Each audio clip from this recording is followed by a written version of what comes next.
আপনিও কি আমার মতো দুশ্চিন্তায় আছেন বা ছিলেন? আমি আসলে খুব দুশ্চিন্তায় ছিলাম, কারণ ফার্মের মুরগি আমার বাসায় প্রায় সপ্তাহে প্রতিদিন চলে।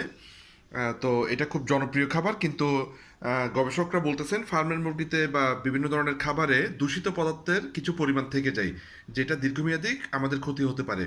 তো আমি চায়নাতে গেছি ব্যবসায়িক কাজে, ওখানে একটা ডিভাইস দেখছি। তারা যে কোনো ধরনের খাবার পিউরিফাই করার জন্য বা দূষণমুক্ত করার জন্য এই ডিভাইসটা ব্যবহার করে। তো আমি মাছ, মাংস, ফলমূল, শাকসবজি সব কিছুতেই এই ডিভাইসটা ব্যবহার করি।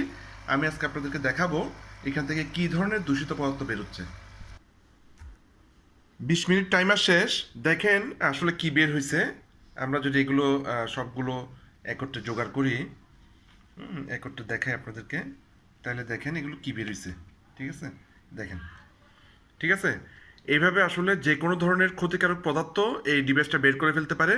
তো ভিডিওটি উপকারী মনে হলে অবশ্যই শেয়ার করবেন। হয়তো আপনার একটি শেয়ারের কারণে অনেক পরিবার সুস্থ থাকতে পারবে, অনেকের জীবন বাঁচতে পারবে। হ্যাঁ, তো এই হচ্ছে বিষয়। দেখেন এগুলো স্পষ্ট কি বের হয়েছে। ঠিক আছে, এই দেখেন। ওকে, ধন্যবাদ, ভালো থাকবেন।